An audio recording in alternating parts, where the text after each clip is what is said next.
माँ उठिए ना और चाय पी लीजिए। सपना ने चाय का कप हाथ में लिए अपनी माँ राजवंती को धीरे से जगाते हुए कहा तो राजवंती जी आंखें मिलते हुए उठी और बोली, अरे बेटी, तूने मुझे जगाया क्यों नहीं? सुबह सुबह कितने काम होते हैं। तो सपना मुस्कुराते हुए बोली, माँ आप भी कमाल करती हैं। आपकी बेटी है ना घर का काम करने के लिए, तुम क्यों इतना परेशान होती हो? ये सुन राजवंती जी प्यार से अपनी बेटी के सिर पर हाथ फेरते हुए बोली, लेकिन बेटा तुझे ऑफिस भी तो जाना होता है। चल मैं जल्दी से तेरे लिए लंच तैयार कर देती हूँ, वहीं साथ साथ में चाय भी पी लूँगी। तो सपना माँ को वापस बिठाते हुए बोली, माँ चाय तो आराम से बैठकर पी लीजिए और फिर बताइए चाय कैसी बनी है। तो चाय की चुस्की लेते हुए राजवंती जी मुस्कुराकर बोली, बेटा बहुत अच्छी चाय बनाई है, ऐसी चाय तो मैंने आज तक नहीं पी। अच्छा अच्छा अब रहने भी दो माँ, ज़्यादा चने के पेड़ पर मत चढ़ाओ वरना गिर ही जाऊंगी। बोलकर सपना जोर से हंस पड़ी। तभी एकाएक ही उसकी नज़र सामने लगी घड़ी की तरफ गई तो जल्दी से उठी और बोली, ओह माँ मुझे ऑफिस के लिए देर हो रही है, मैं अभी निकलती हूँ। और हाँ, मैंने खाना भी बना दिया है, आप समय पर खा लेना। तो राजवंती जी ने प्यार से पूछा, लेकिन बेटा तूने कुछ खाया ही नहीं।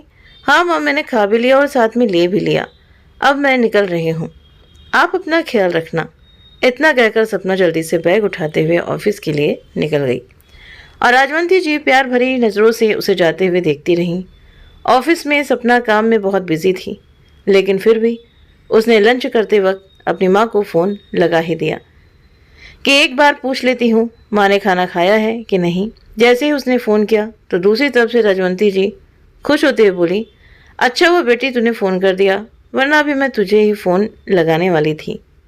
क्या हुआ माँ, सब ठीक तो है ना? सपना ने हल्की चिंता जताते हुए कहा तो दूसरी तरफ से राजवंती जी की हंसी सुनाई दी। हाँ बेटा सब ठीक है। तो सपना को माँ की आवाज़ में खुशी महसूस हुई। माँ क्या कोई खास बात है क्या? उसने मुस्कुराते हुए पूछा। हाँ बेटा तेरा भाई दिनेश आया है। ये सुनते ही सपना के चेहरे से मुस्कान एकदम से गायब हो गई। वो चुपचाप माँ की बात सुनती रही और सिर्फ दिनेश ही नहीं बल्कि उसकी पत्नी रेणुका भी साथ आई है। राजवंती जी के लहजे में एक अलग ही उत्साह था, पर सपना को कुछ समझ नहीं आ रहा था कि वो क्या कहे। उसके भाई भाभी को गए हुए सालों हो गए थे, उन्होंने कभी पलट कर देखा तक नहीं, और आज अचानक वो ये सब सोच ही रही थी कि तभी राजवंती जी ने कहा, क्या हुआ बेटा, तुम कुछ बोल क्यों नहीं रही हो? तो सपना ने खुद को संभालते हुए कहा, अच्छा माँ मैं बाद में बात करती हूँ, अभी ऑफिस में काम बहुत है। कहकर उसने फ़ोन रख दिया। लेकिन जैसे ही फ़ोन रखा तो उसके मन के कई विचार उसमें उमड़ने लगे। इतने सालों बाद अचानक भाई और भाभी का आना, इसका क्या मतलब हो सकता है? क्या वो सच में बदल गए हैं या फिर किसी ज़रूरत के लिए चले आए? वो इन सब बातों में उलझी हुई थी कि तभी फिर से माँ का फ़ोन आ गया। उसने हल्के झुंझलाहट के साथ फ़ोन उठाया। हाँ माँ, अब क्या हुआ? तो दूसरी तरफ से राजवंती जी ने प्यार से कहा, बेटा तो खुश तो है ना कि तेरा भाई आया है? ये सुन सपना का गुस्सा फूट पड़ा। उसने थोड़े तेज स्वर में कहा, माँ आप खुशी की बात कर रही हो? इतने सालों तक उन्हें हमारी याद नहीं आई और आज अचानक चले आए, आखिर अब क्या लेने आए? ये सुनकर राजवंती जी को धक्का सा लगा। उन्होंने थोड़ा नरम स्वर में कहा, बेटा ऐसा नहीं कहते, आखिर भाई है वो तेरा। तो सपना ने एक गहरी सांस ली और बोली, माँ जब आपको उनकी सबसे ज़्यादा ज़रूरत थी तब उन्होंने एक बार भी पलट कर नहीं देखा। मैंने आपको अकेले आंसू बहाते हुए देखा है, अब अचानक उसका आ जाना मुझे थोड़ा अजीब सा लग रहा है। राजवंती जी ने उसे समझाने की कोशिश करते हुए कहा, बीती बातें भूल जा बेटी, इंसान बदल भी सकता है। अगर वो सच में अपनी गलती समझकर लौटे हैं तो हमें उन्हें एक मौका देना चाहिए। सपना का गुस्सा अभी तक शांत नहीं हुआ था। उसने धीरे से कहा, देखो माँ, आपको जो सही लगे वो करो, लेकिन मैं इतनी आसानी से भरोसा नहीं कर सकती। मैं शाम को घर आकर खुद उनसे बात करूंगी। राजवंती जी ने हल्की मुस्कान के साथ कहा, ठीक है बेटा, आकर बात कर लेना, लेकिन मैं बस चाहती हूँ कि थोड़ा शांत रहना और गुस्सा मत होना। सपना ने कोई जवाब नहीं दिया, बस धीरे से कहा, माँ शाम को मिलते हैं, कहकर उसने फ़ोन रख दिया। अब उसके मन में एक ही सवाल घूम रहा था, क्या भाई भाभी सच में बदल गए या फिर उनके आने की कोई और वजह है? राजवंती जी के बेटे ने उनका हाथ अपने हाथ में लिया और बोला, सच में माँ तुम्हारे बिना दिल ही नहीं लगता, जब भी खाना खाने बैठता हूँ तुम्हारी याद आ जाती है। रेणुका भी बार बार कह रही थी कि हमें माँ के पास जाना चाहिए। तभी पास बैठी रेणुका भी मुस्कुराते हुए बोली, हाँ माँ, घर में आपकी बहुत कमी महसूस होती है, आपके हाथ का खाना, आपकी वो प्यार भरी बातें, सब कुछ अधूरा सा लगता है, इसलिए हम चले आए। तो राजवंती जी हल्के से मुस्कुराते हुए बोली, अच्छा क्या बेटा जो तुम लोग यहाँ आ गए, अच्छा किया, जाओ फ्रेश हो जाओ, तब तक मैं तुम्हारे लिए खाना लगाती हूँ। तो दोनों बेटे बहू उठकर अंदर चले गए। पर इधर राजवंती जी के मन में एक हलचल मची हुई थी कि पहले तो रेणुका को इस घर से कोई लगाव नहीं था, फिर अचानक इतना प्यार कैसे उमड़ पड़ा। अब सोचते हुए वो रसोई घर में जाकर खाना बनाने लगी। तभी कुछ देर बाद ही पीछे से दिनेश ने रेणुका को इशारा किया तो रेणुका तुरंत रसोई की ओर बढ़ गई। माँ जी आप बैठ जाइए, मैं बना देती हूँ खाना, आप थक जाएंगी। रेणुका ने हल्की सी मुस्कान लाते हुए कहा तो राजवंती जी ने पलटकर उसकी तरफ देखा। रेणुका का ये व्यवहार उन्हें कुछ अजीब लगा, क्योंकि इससे पहले रेणुका ने कभी भी रसोई में कदम नहीं रखा था। राजवंती जी हल्के से मुस्कुराई और बोली, कोई बात नहीं बहू, मैं कर लूँगी। अरे माँ जी, आप भी ना, जब आपकी बहू यहाँ है तो आप काम कैसे कर सकती हैं? जाइए आप आराम से अपने बेटे से बात कीजिए, मैं खाना बनाकर लाती हूँ, बहू ने कहा। तो राजवंती जी ने गहरी नज़र से रेणुका को देखा, लेकिन बिना कुछ कहे धीरे से रसोई से बाहर आ गईं। अंदर से उन्हें कुछ ठीक नहीं लग रहा था। उन्होंने सोचा, क्या सच में ये लोग मेरा ख्याल रखने आए हैं या फिर कोई और वजह है? वहीं दिनेश भी माँ को बाहर आता देख मुस्कुराया और उनके पास जाकर बैठ गया। माँ बताओ ना, कैसी हो तुम? खुश तो हो ना? तो राजवंती जी ने हल्की सी मुस्कान के साथ कहा, खुश तो हूँ बेटा, पर तुम अचानक इतने बदल कैसे गए? तो दिनेश ने बात को संभालते हुए कहा, माँ जब इंसान दूर होता है तो अपनेपन की कीमत समझ में आती है। बस मैं तुम्हारे पास ही रहूँगा। राजवंती जी सब कुछ सुन रही थी, लेकिन उनके मन में एक संदेह अभी भी बना हुआ था कि कुछ तो है जो मुझसे छुपा रहे हैं। उधर उनकी बेटी सपना भी ऑफिस में बैठी घड़ी की तरफ देख रही थी। उसे माँ की बातें बार बार याद आ रही थी और घर जाने की जल्दी पड़ी थी। शाम को सपना घर आई तो सामने सोफे पर अपने भाई को बैठा देख उसे बहुत गुस्सा आ रहा था, लेकिन वो कुछ न बोल कर सीधे अपने कमरे में चले गई। दिनेश कुछ कहता उससे पहले राजवंती जी बोल पड़ी, वो काम की वजह से थक गई होगी इसलिए सीधे कमरे में चली गई। तो दिनेश ने गहरी सांस ली और धीरे से कहा, माँ मैं जानता हूँ कि मैंने बहुत गलत किया है, मैंने तुम्हें और सपना को सालों तक अकेला छोड़ दिया, लेकिन अब मैं सच में सब ठीक करना चाहता हूँ। सच में माँ, अब आपका ये दिनेश बदल गया है, क्या सपना कभी मुझे माफ़ कर पाएगी? तो राजवंती जी प्यार से बोली, बेटा कुछ गलतियाँ इतनी बड़ी होती हैं कि उन्हें माफ़ करने में वक्त लगता है। सपना को वक्त दो, शायद एक दिन में वो तुम्हें माफ़ कर दे। इतने में रेणुका खाना की थाली लगाकर बाहर आई और बोली, माँ जी खाना लग गया है, सपना को भी बुला लेना। तो राजवंती जी ने हल्की सी मुस्कान के साथ कहा, नहीं बेटा, उसे अभी अकेला रहने दे, जब उसका मन करेगा तब वो खुद आ जाएगी। उधर सपना अपने कमरे में बैठी सोच रही थी कि रेणुका आज कैसे खाना बना रही है, वरना तो रसोई में घुसना भी पसंद नहीं करती थी। उसे 3 साल पहले की वो बातें याद आने लगी जब दिनेश और रेणुका ने घर में बखेड़ा खड़ा कर दिया था। वो दिन उसकी आंखों के सामने घूमने लगा जब रेणुका अपने कमरे से बाहर तक नहीं निकलती थी, पूरे दिन बस फ़ोन में लगी रहती थी। एक दिन जब राजवंती जी की तबीयत खराब थी और सपना घर में नहीं थी तो रेणुका चिल्लाते हुए अपने कमरे से बाहर निकली और गुस्से में बोली, क्या हुआ बुढ़िया, आज खाना क्यों नहीं बनाया? तो राजवंती जी को बुखार से तप रही थी। उन्होंने धीरे से कहा, बेटा आज मेरी तबीयत ठीक नहीं है, मुझसे कोई काम नहीं होगा।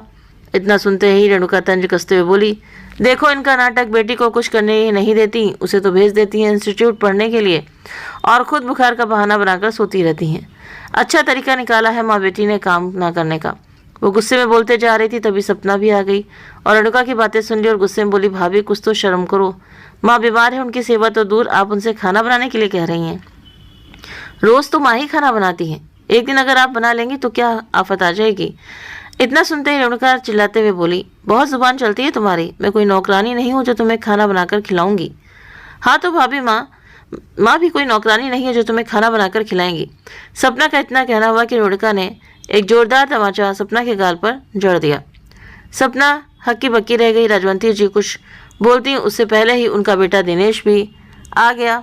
उसने माँ की ओर देखते हुए तंज भरे लहजे में कहा, रेणुका ने बहुत अच्छा किया इस पर हाथ उठाकर, आपने इसे अपने लाड़ प्यार में बिगाड़ रखा है, तभी तो इतनी जुबान चलाती है। सपना जो पहले से ही गुस्से में थी तमतमाते हुए बोली, भैया आपको तो शर्म आनी चाहिए, अपनी पत्नी को कुछ कहने की बजाय उल्टा आप हमें ही सुना रहे हो।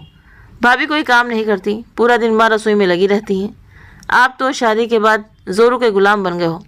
लानत है ऐसे बेटे पर जिसकी बीवी के सामने एक नहीं चलती।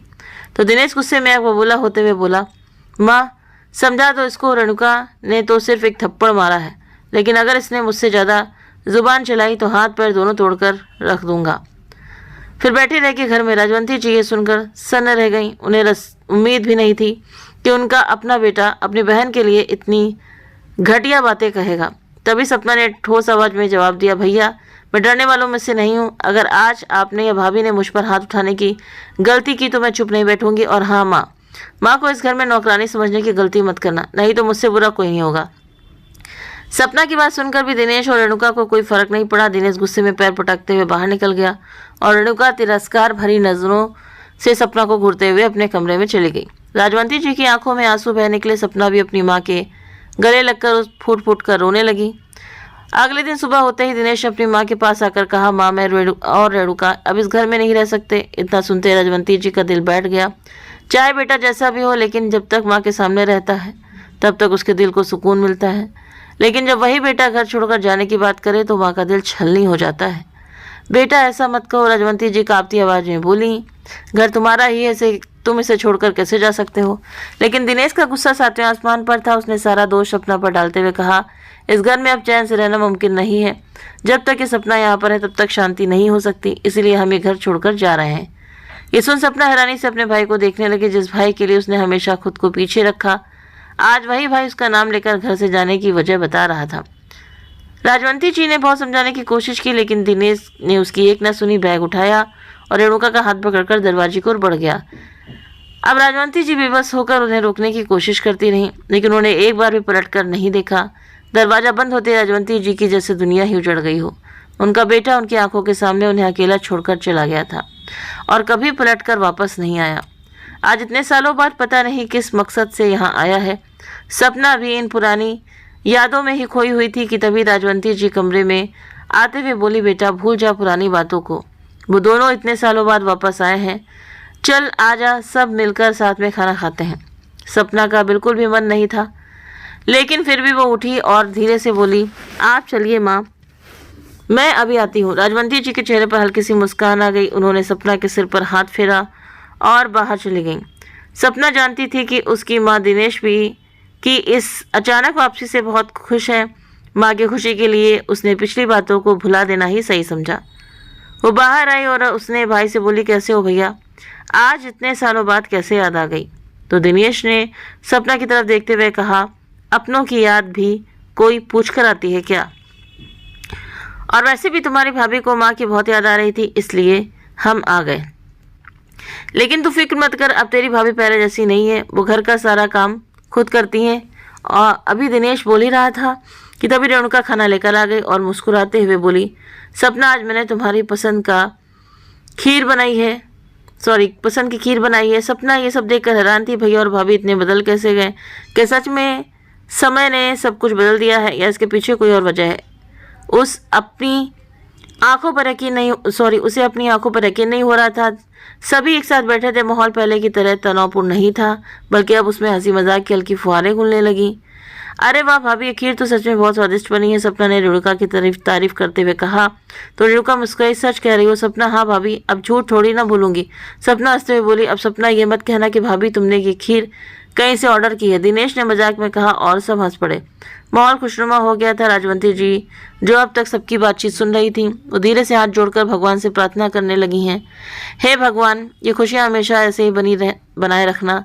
तभी सपना ने माँ की आंखों में वो चमक देखी जो बरसों बाद लौटी थी। सपना, मैंने सच में बहुत गलत किया था, लेकिन अब मैं बदल गई हूँ, रेणुका ने मुस्कुराते हुए कहा। तो ये सुनकर सपना को थोड़ी राहत महसूस हुई, लेकिन उसे अंदर ही अंदर कुछ अजीब लग रहा था। अगले कुछ दिनों तक सब कुछ सही चलता रहा। रेणुका हर सुबह माँ के लिए चाय बनाकर लाती, घर के काम भी करने लगी थी।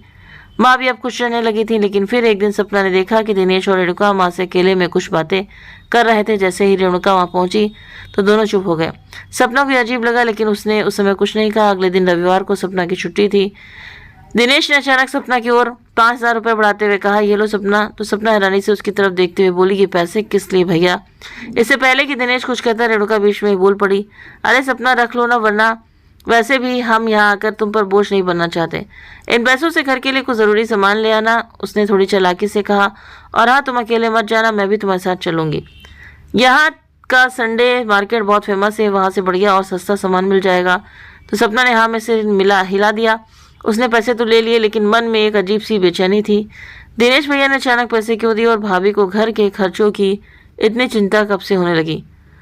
वो इन सब सवालों में उलझी हुई थी, लेकिन माँ की खुशी के लिए उसने ज़्यादा सोचना ठीक नहीं समझा और बोली, चलो भाभी, आज आपको यहाँ का संडे मार्केट भी दिखा देती हूँ।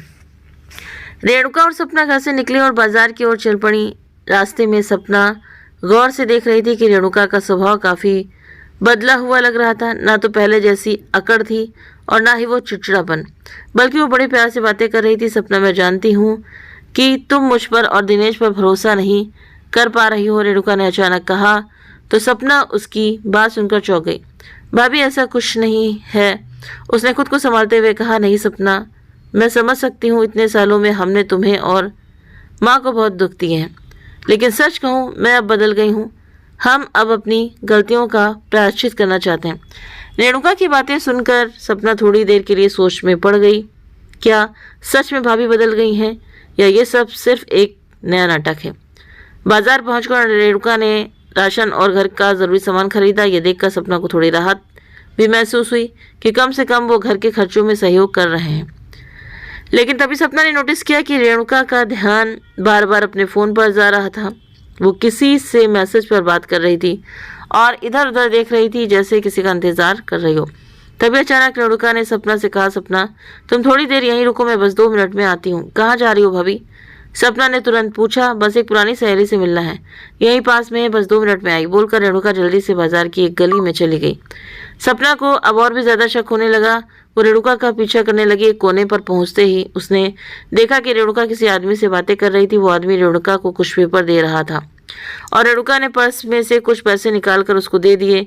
लेकिन सपना को कुछ भी समझ नहीं आ रहा था कि आखिर वो आदमी कौन है और भाभी उससे क्या बात कर रही हैं। सपना ने सोचा भाभी को शक न हो जाए, इसीलिए वो वापस वहीं खड़ी हो गई। अब उसको पूरा यकीन हो गया था कि कुछ तो गड़बड़ जरूर है। आखिर वो आदमी कौन था और भाभी ने उसको पैसे क्यों दिए? अभी वो सोच ही रही थी कि रेणुका आ गई और बोली, चलो अब घर चलते हैं। आज काफी शॉपिंग हो गई। जैसे ही सपना और रेणुका घर पहुंची तो दिनेश तुरंत रेणुका से पूछ बैठा, जैसा कहा था वैसा ही किया ना? ये सुन सपना ने चौंक कर पूछा, क्या मतलब भैया? तो दिनेश मुस्कुराते हुए बोला, अरे पगली, मैंने कहा था कि संडे मार्केट से सामान ले आना, तो वैसा ही किया ना? सपना ने हल्की मुस्कान के साथ कहा, अच्छा, मैंने तो सोचा। वो कुछ बोलती उससे पहले ही दिनेश हंसते हुए बोला, मेरी बहन आजकल कुछ ज्यादा ही सोचती है। रात का खाना खाकर सब अपने कमरे में सोने चले गए, लेकिन सपना की आंखों से नींद कोसों दूर थी। उसने सोचा कि माँ से कुछ कहने से पहले उसे पूरी सच्चाई पता लगानी होगी। वो धीरे से दरवाजा खोलकर बाहर निकली। माँ के कमरे की लाइट बंद थी, लेकिन दिनेश और रेणुका के कमरे से धीमी आवाज आ रही थी। सपना दरवाजे के पास गई और ध्यान से सुनने लगी। दिनेश, देखो, काम जल्दी करना पड़ेगा, अगर सपना को शक हो गया तो हमारा प्लान फेल होते देर नहीं लगेगी। तभी दिनेश बोला, ऐसा कुछ नहीं होगा, मैंने माँ को यही बोला है कि मैं लोन लेकर काम शुरू करना चाहता हूँ और उनकी गवाही बहुत ज़रूरी है। दिनेश, अगर माँ ने ज़्यादा सोच विचार किया तो दिक्कत हो जाएगी, रेणुका ने कहा। तो दिनेश बोला, और कोई तरीका निकालना पड़ेगा, मुझे ये घर किसी भी हाल में चाहिए। ये सुन सपना का दिल जोर से धड़कने लगा। अच्छा, तो ये लोग माँ से घर के कागजात पर साइन करवाने की साजिश रच रहे हैं। अब उसे समझ नहीं आ रहा था कि वो क्या करे। अगर वो अभी माँ को बताएगी तो दिनेश कोई और बहाना बनाकर माँ को मना लेगा, लेकिन अगर उसने चुप रहकर इंतजार किया तो शायद माँ के हाथ से घर निकल जाएगा। उसने खुद को शांत किया और मन ही मन सोचा कि अब इनकी सच्चाई माँ के सामने लाकर ही रहेगी। अगले दिन सपना जैसे ही ऑफिस पहुंची तो उसके मन में एक सवाल उभरने लगा। दिनेश भैया ने कहा था कि उनकी कंपनी बहुत अच्छी चल रही है, लेकिन अगर सब कुछ ठीक होता तो वो अचानक कितने सालों बाद माँ के पास नहीं आते। लंच ब्रेक में वो खुद को रोक पाई। उसने जल्दी से अपने कंप्यूटर पर दिनेश की कंपनी का नाम सर्च किया। कुछ ही सेकंड्स में कंपनी की पूरी डिटेल स्क्रीन पर आ गई। चलो एक बार कंपनी से कंफर्म कर लेती हूँ, उसके मन ही मन सोचा और वहाँ दिए गए लैंडलाइन नंबर पर कॉल मिला दिया। फ़ोन की दूसरी तरफ से एक भारी आवाज़ आई, हेलो एबीसी कंपनी, आपकी कैसी मदद कर सकती है? तो सपना ने थोड़ा हिचकिचाते हुए पूछा, मैं दिनेश गुप्ता के बारे में जानकारी लेना चाहती हूँ, क्या वो अभी भी आपकी कंपनी में काम कर रहे हैं? तो जैसे ही उधर से जवाब आया, सपना के पैरों तले ज़मीन खिसक गई। दिनेश गुप्ता, वो तो 5 लाख रुपए चुरा कर फरार हो चुका है। अगर आपको उसके बारे में कोई जानकारी मिले तो हमें ज़रूर बताइएगा। वैसे आप कौन हैं? क्या आपका भी पैसा डूब गया? सपना का दिमाग सन्न रह गया। हाथ से फ़ोन गिरते गिरते बचा किसी तरह उसने खुद को संभाला और जल्दी से थैंक यू कहकर फ़ोन काट दिया। उसका दिल जोरों से धड़कने लगा। नहीं, ये सच नहीं हो सकता, भैया ऐसा कैसे कर सकते हैं। उसकी आंखों के सामने माँ का मासूम चेहरा घूमने लगा। वो फौरन अपनी कुर्सी से उठी और कंप्यूटर बंद किया और बैग उठाकर ऑफिस स्टाफ से कहने लगी, मुझे घर जाना होगा, अर्जेंट काम है। सपना तेजी से ऑफिस से बाहर निकली। उसका मन आशंकाओं से घिर चुका था। कहीं माँ ने मकान के कागजों पर साइन तो नहीं कर दिए होंगे।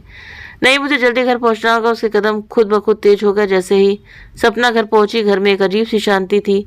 हर तरफ सन्नाटा पसरा हुआ था। उसने धीरे से माँ के कमरे में झांका तो माँ गहरी नींद में थी। सपना ने हल्के हाथों से माँ को जगाया और चिंतित स्वर में बोली, माँ, भैया और भाभी कहाँ हैं? तो राजवंती जी ने उनंदी नींद आंखों से उसे देखा और बोली, बेटा वो तो अपने कमरे में होंगे, क्या हुआ और तुम ऑफिस इतनी जल्दी कैसे आ गई? सपना के चेहरे की बेचैनी देखकर उनका दिल जोर से धड़कने लगा। सपना ने माँ का हाथ पकड़ते हुए कहा, मैं आपको सब कुछ बताऊंगी, बस अभी आप कुछ मत पूछिए। लेकिन तभी सपना की नज़र माँ के हाथों पर पड़ी। माँ की उंगलियों पर स्याही लगी हुई थी। सपना के दिमाग में एक झटका सा लगा। माँ, भैया ने आपसे कहीं किसी पेपर पर अंगूठा तो नहीं लगवाया? सपना ने चिंतित होते हुए कहा। तो राजवंती जी ने गहरी सांस ली और दुखी स्वर में बोली, बेटा तो मुझसे कुछ कागजों पर साइन करने के लिए कह रहा था, लेकिन मैंने मना कर दिया क्योंकि मैं अब जान चुकी हूँ कि उसके और रेणुका के इरादे ठीक नहीं है। ये सुनते ही रचना ने राहत की सांस ली। इसका मतलब माँ को भी समझ आ गया था कि ये दोनों यहाँ प्यार दिखाने नहीं बल्कि मकान हड़पने आए हैं। अभी वो सोच ही रही थी कि अचानक सपना के कमरे से कुछ गिरने की आवाज़ आई। तो दोनों माँ बेटी चौंक कर घबराते हुए दौड़कर कमरे की तरफ गई। लेकिन वहाँ का नज़ारा देखकर उसके पैरों तले जमीन खिसक गई। उन्होंने देखा कि अलमारी खुली हुई थी। दिनेश और रेणुका के हाथों में वही गहनों का डिब्बा था जो माँ ने सपना की शादी के लिए बनवा कर रखे थे। ये देखकर राजवंती जी ने बिना एक पल गंवाए उनके हाथ से गहने छीन लिए और गुस्से भरे लहजे में बोली, लानत है तुम जैसे बेटे पर। क्या इसी दिन के लिए तुझे पाल पोस कर इतना बड़ा किया था कि अपनी बहन के गहने चुरा कर ले जाए? तभी रेणुका ने जल्दी से सफाई देने की कोशिश की। माँ, आप गलत समझ रही हैं, हम तो बस गहने देख रहे थे। तो सपना ने उसकी बात काटते हुए कहा, बस करो भैया भाभी, आपने ये भी नहीं सोचा कि ये गहने माँ ने कितनी मुश्किल से बनवाए थे। तभी दिनेश खुद को सही साबित करने की कोशिश करने लगा। अरे सपना, तुम बात का बतंगड़ बना रही हो, हम तो बस देख रहे थे कि गहने सही सलामत तो है ना। तो राजवंती जी ने गुस्से से कहा, अगर यही बात थी तो बिना हमसे पूछे अलमारी क्यों खोली और गहनों के साथ भागने की जल्दी क्यों थी? अरे माँ जी, रेणुका कुछ बोलने ही वाली थी कि तभी राजवंती जी ने हाथ से इशारा करते हुए कहा, बस करो, एक शब्द भी और नहीं। मुझे सब समझ में आ गया है, तुम दोनों यहाँ हमारे लिए नहीं बल्कि हमारे घर और गहनों के लिए आए हो। तभी दिनेश ने झुंझलाते हुए कहा, मकान तो आखिरकार मेरा ही है, इसे मुझसे कोई नहीं छीन सकता। तो राजवंती जी ने गुस्से से कहा, अब इस घर की तरफ नज़र उठाकर भी नहीं देखना। इस घर में तुम्हारा कोई हक नहीं है। अभी के अभी मेरे घर से निकल जाओ, इससे पहले कि मैं पुलिस बुला लूँ। कि सुनकर रेणुका ने दिनेश का हाथ खींचा और बोली, चलो यहाँ से, हमें अब यहाँ कुछ नहीं मिलेगा। बोलते हुए दिनेश का हाथ पकड़कर तेज कदमों से घर से बाहर निकल गई। दिनेश और रेणुका के जाते ही घर में एक अजीब सी शांति छा गई। राजवंती जी सोफे पर बैठ गई और गहरी सांस लेते हुए अपनी आंखें बंद कर ली। उनकी आंखों से आंसू बहने लगे। तभी सपना माँ के पास बैठ गई और धीरे से उनका हाथ पकड़कर बोली, माँ, अब बस जो होना था हो गया, अब हम दोनों के लिए यही अच्छा है कि वे लोग चले गए। तो राजवंती जी ने गहरी सांस ली और खुद को संभालते हुए बोली, शायद यही सही है बेटा, मैं ही बेवकूफ़ थी जो इतने सालों तक बेटे के लौटने की राह देखती रही। जिस बेटे को मेरी ममता की कदर नहीं हुई वो मेरा क्या होगा। फिर सपना के सिर पर हाथ फेरते हुए बोली, शायद मेरा असली सहारा तू ही है बेटी। जिस प्यार की उम्मीद मैंने अपने बेटे से की थी वो तो मुझे तुमसे मिला। ये सुनकर सपना की आंखें भर आईं, लेकिन उसने जबरदस्ती मुस्कुराने की कोशिश करते हुए कहा, हाँ माँ, मैं तो हमेशा आपके साथ हूँ। अब हमें किसी की ज़रूरत नहीं है। अब इस घर में सिर्फ प्यार रहेगा, छल कपट नहीं। कहते हुए उसने माँ का हाथ थाम लिया और बोली, चलो माँ, अब मैं आपके लिए चाय बनाती हूँ। आज के बाद हम इस दर्द को पीछे छोड़ देंगे। तो राजवंती जी हल्के से मुस्कुराई और बोली, हाँ बेटा, अब बस हमें आगे देखना है, पीछे नहीं। दोनों ने एक दूसरे को गले से लगा लिया। आज माँ और बेटी का रिश्ता और भी मजबूत हो गया था, क्योंकि रिश्तों की बुनियाद सिर्फ उनके रिश्तों पर नहीं बल्कि भरोसे और प्यार पर टिकी होती है। जो अपने स्वार्थ के लिए अपनों को धोखा देते हैं वो रिश्तों को हमेशा के लिए खो देते हैं, और जो दिल से साथ निभाते हैं वही असली परिवार कहलाते हैं। तो दोस्तों, आपको ये कहानी कैसी लगी प्लीज़ आप कमेंट करके ज़रूर बताएं। अगर आप सभी को ये कहानी अच्छी लगी हो तो प्लीज़ वीडियो को लाइक करें, शेयर करें और हमारे चैनल को सब्सक्राइब करना ना भूलें। मिलते हैं आप सभी से नेक्स्ट वीडियो में नई कहानी के साथ में। Thank you.